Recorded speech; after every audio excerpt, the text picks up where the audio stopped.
Hello! Welcome to Mom Games Badly. There are plenty of games out there. Plenty of games out there. There are. There are plenty of moms out there who are fantastic gamers. I am not one of them, but I still enjoy playing. I hope you'll enjoy hanging out with me while I play. This is a visual novel, which I did one for Christmas, and as of this recording, tomorrow is Valentine's Day. So it felt like the time to see if I could find another romantic visual novel to go for. And yeah, so this is Trail of Stars. It is by Endysis. It's submission to Once Upon a Time VN Jam. So visual novel jam, I would assume. Rate for Sealed with a Kiss Jam 2025. And we'll see if we can do this as full screen, because it doesn't seem to want to take out my toolbar there.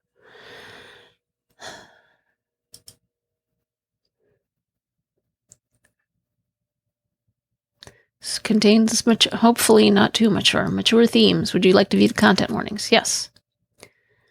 Okay, story includes a main character strongly implied to be a victim of sexual harassment, and both main characters are implied to have suffered abuse, bullying, and trauma. Mentions of blood, violence, and death, alcohol use, suggestive themes, and off-screen animal death. So, it's more of a Grimm's fairy tale. If you've ever read the original Grimm's fairy tales, I had a book of those as a kid that was like this thick. The originals, they are dark. Grimm's fairy tales are... They're the Brothers Grimm, but they are grim. They are dark. So, yeah, this seems appropriate for a fairy tale. Now, I am going to proceed. So, everybody, you have been warned. If this is going to be upsetting for you, you can avoid.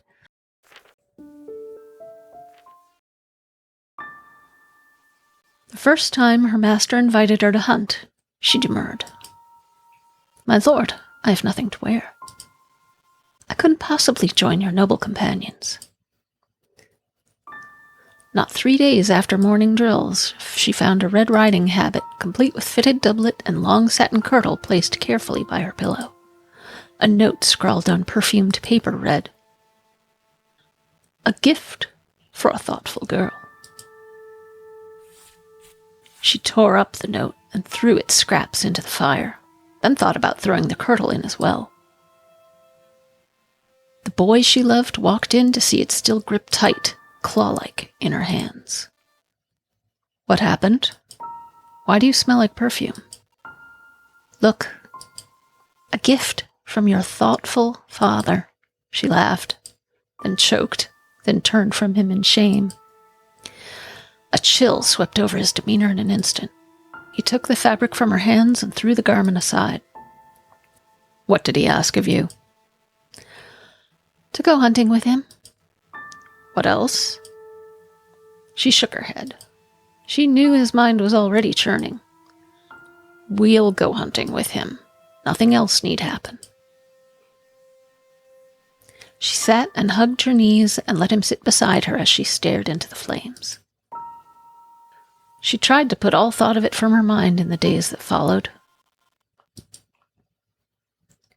But the image of that fabric...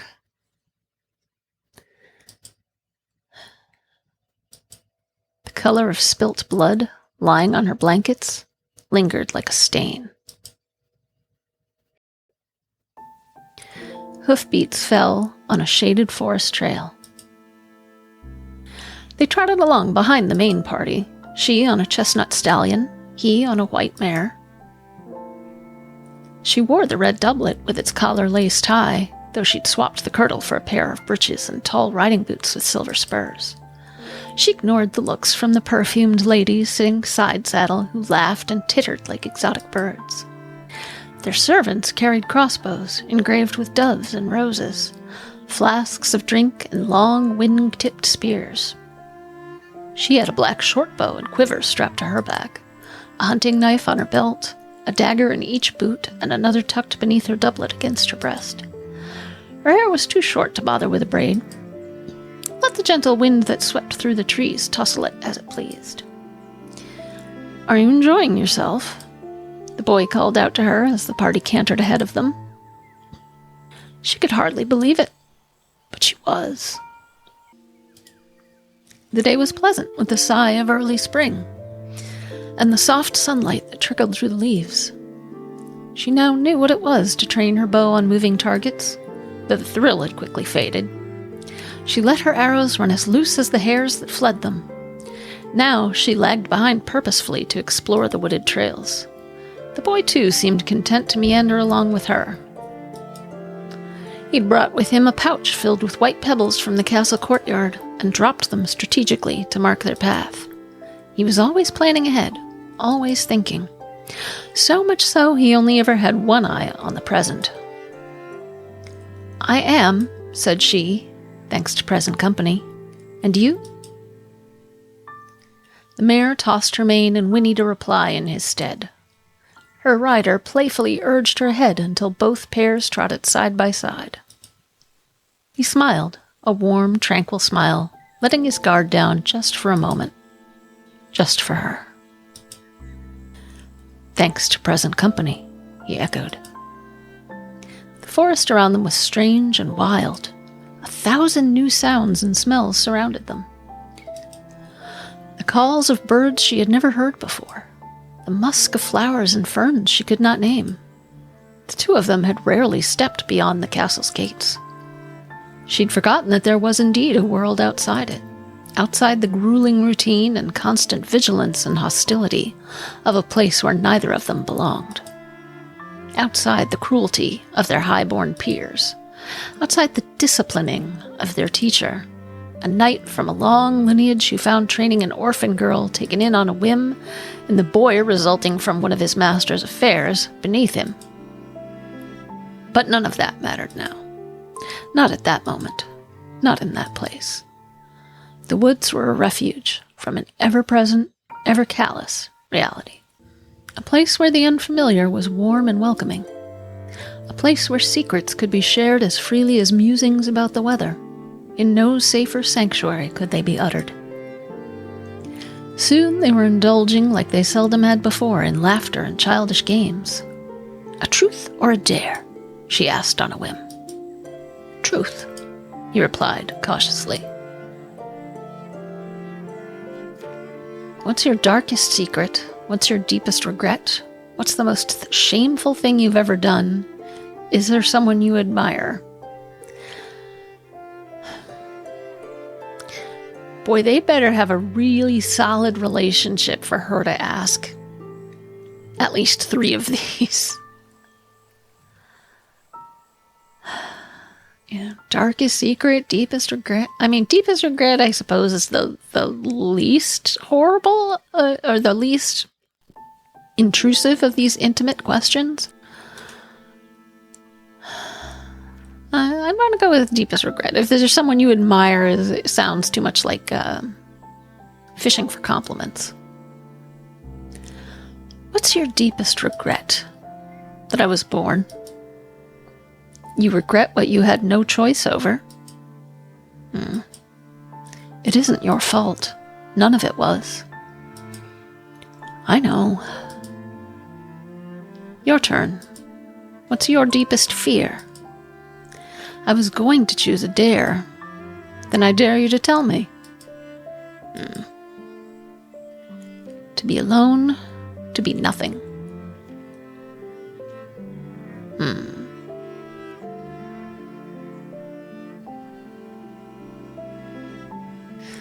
That's a tough choice.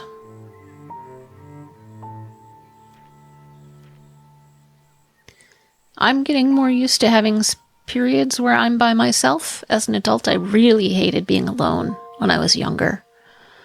But I think I would rather leave some kind of imprint on the world. So I guess to be nothing. To die accomplishing nothing. To face my parents when I crossed the sunless sea with little to show for their sacrifice. To leave behind naught that proved I ever existed.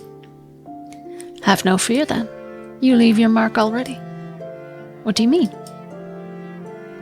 Up ahead, commotion rang out from the trees.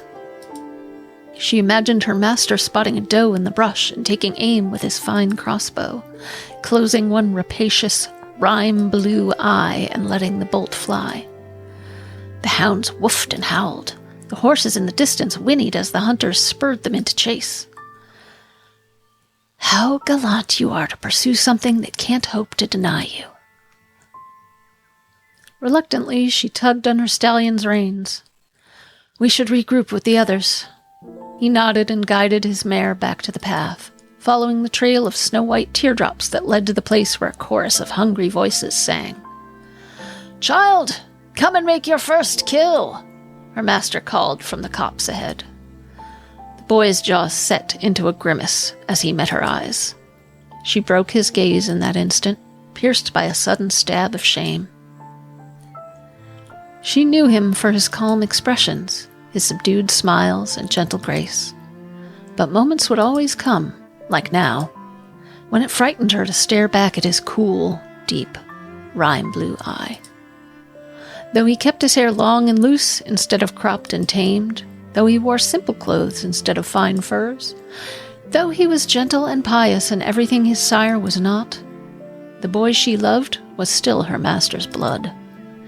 It twisted her gut to know that the eye whose gaze she dared not meet was identical to the one she wanted to trace every inch of her. Once more, her master called. She raised her head to look at the boy she loved. His windswept hair framed his face like a shroud.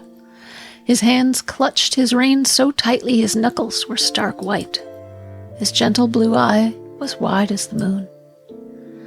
It stared at her, bored into her, pleading. I cannot do what my father asks of me, but worse will come if I disobey him.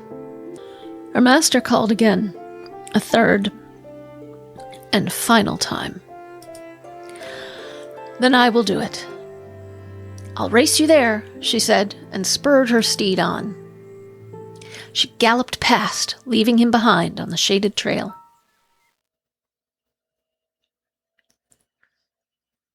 The party retired that night to a feast of wine and venison. Her master bade her drink with him. She had not the courage to refuse. He had her seated at his right, and his son, in a rare display of acknowledgement, at his left. Both dipped their heads, ostensibly in reverence. Neither felt joy at the honor. A fine effort from a fine new huntress, he said, as he devoured the flesh of her kill. She thought about slitting his throat with her hunting knife and watching his blood spill like wine, staining his satin doublet and fine black furs. She imagined crushing his skull beneath her long riding boots, flecks of his blood coating her heels and shiny silver spurs. She indulged in her fantasies as freely as her master did his goblet.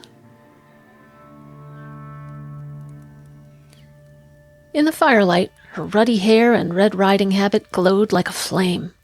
She watched the embers lick the sky, her eyes lit bright as a wolf's in the dark. She dared not meet the boy's rime-blue one, staring at her from across the chasm of their master's mountainous shadow.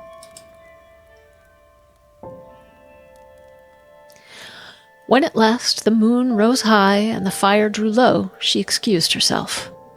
The boy followed her. She acknowledged him with a casual nod, but did not meet his gaze. The two of them stood silently, watching the lonesome sky above the wood. He had hardly spoken a word all evening. He said, "How can I be like you?" She finally turned to face him. "What do you mean? How am I to be a knight?" "You've a mind for tactics, and your swordplay is second only to mine," she teased. "How am I to kill?" She didn't answer. She didn't want to think the words, "When there is something you abhor with every fiber of your being, when the choice is to bloody your hands or be consumed whole, when you have no choice, when there's something you must protect."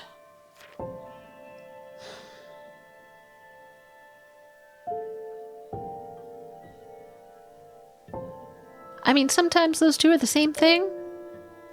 So I'm going to go with when you have no choice. When it's your life or the life of the soldier with a spear aimed at your heart. When it's the lives of your men or your enemies' men. Your master's men, your master's enemies. You make us sound like pawns in a game. Is that not what we are? No, you're not. You're so much more. He trailed off with a sigh. He was always lost in 1,000 thoughts, always grasping at 100 invisible strings. She often had to cut them loose to bring him back to the present again. The magic of the woods had run dry. The boughs no longer sheltered them with their sanctuary. But the stars sparkled above, painting the night sky. It was no longer a time for games or secrets. But perhaps it could be a time for dreams. Really like this writing. This is really well done. What will we do when we've become knights? She prodded him gently. A silly question. They would ride off to war in her master's name. They would kill and they would suffer and then they would die, their arms and backs covered in scars. Let me be your page, my lord. You, a girl? My treacherous and ignoble father was still a knight. He trained me as his heir. I can use a sword. I can fight. The choice between armor or rags seemed trivial back then. But now she knew they were the same. A life covered in blood or soiled in dirt is still life in chains. We'll go riding across the ice, he replied. We'll find the names for every star. We'll joust in the golden city of the south at the king's name day tourney. You'll win without fail. He went on, listing dozens of beautiful and wondrous things that perhaps, deep within, some small sliver of him still dared dream of. She imagined him standing in steel and mail, on a battlefield over corpses, iron and rust staining his armor. She imagined reaching toward him with a filthy gauntlet, dripping in red. Here, away from the firelight, she was not a knight or a huntress. She was small and broken once again. She was a feeble thing, hiding in her room against the door, listening for the tap, tap, tap, tap, tap of the secret knock they shared.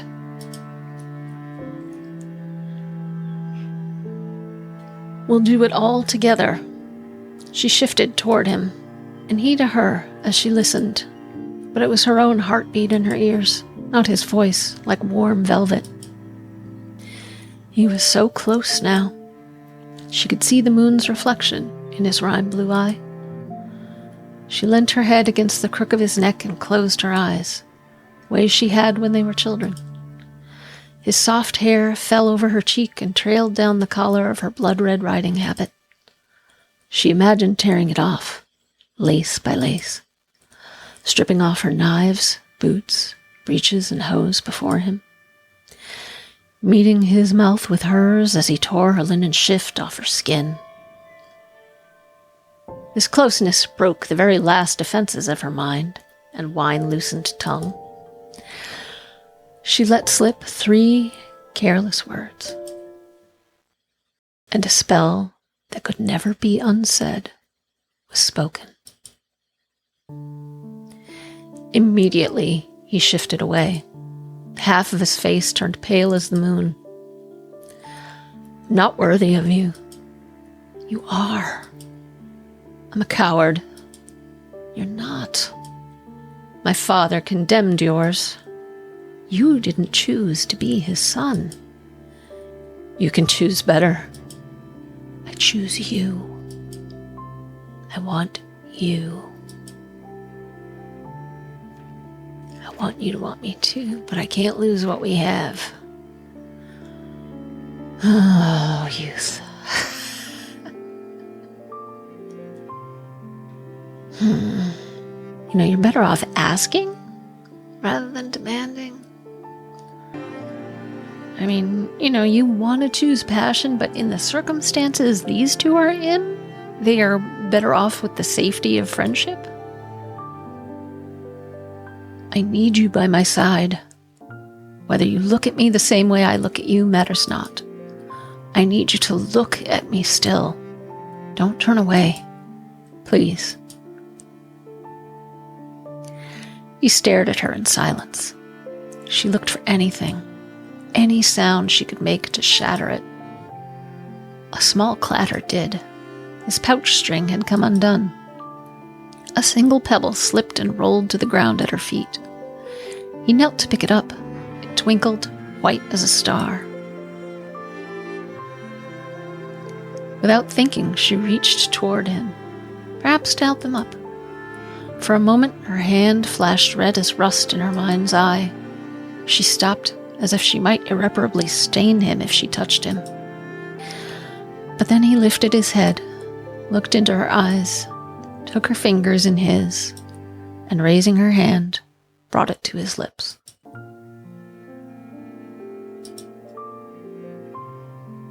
She was petrified. A chaste kiss. It felt anything but. Yeah, that can happen. When the tension is high enough, kiss on the hand, it can be electric. It brought heat to her cheeks. She felt as scarlet as her riding clothes. His lips lingered on her hand, his breath warm and gentle on the back of her fingers, his grip holding her firm as if he might never let her go.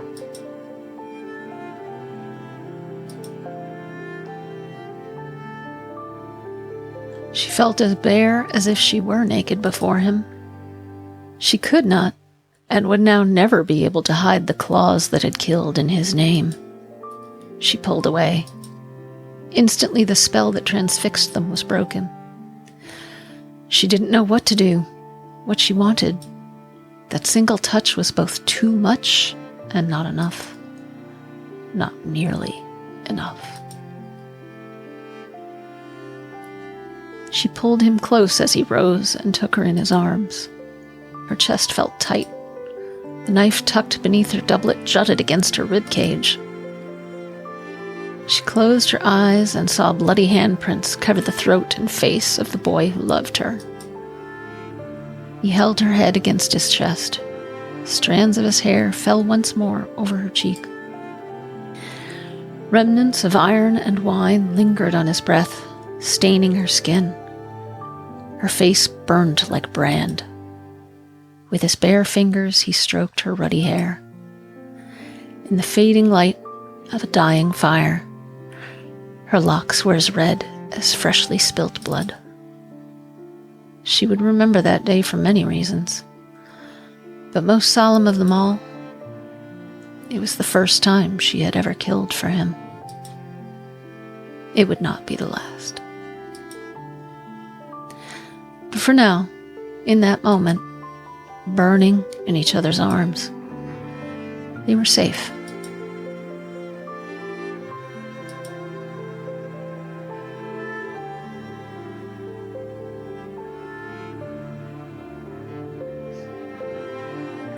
Aw.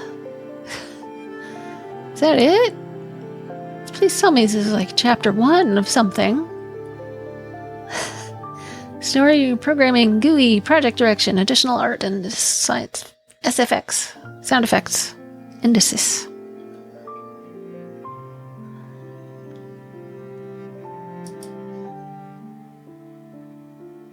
Character and cover art, Pauline Reinager. Background art, Sparrowling. CG illustrations, Akua. Music, Endysis, Calamancer, Arcana 19. Ambient, SFX, Calamancer, Cello Performance, Arcana 19. Performances. Oh, this is lovely.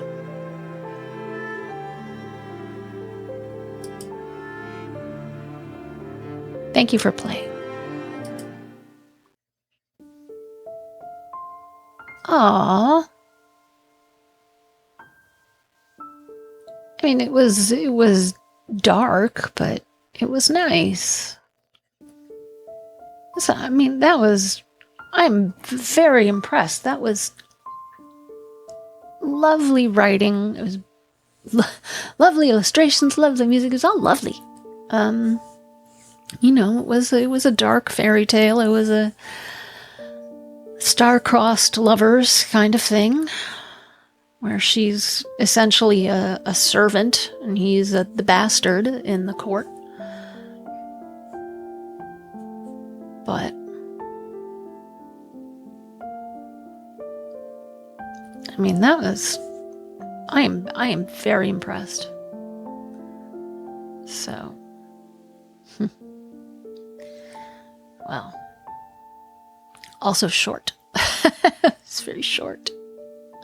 But I mean, I suppose it's better to have a story that's very short and beautifully written than to have one that's, just dragged out just for the sake of length and have it be too much, just filler. This is very spare and to the point. It's a lovely little short story. So, well, thank you for joining me. I wonder if I could get this out in time. Get this out for Valentine's Day. It's not very long. Okay, well, thank you for joining me, and I will see you next time.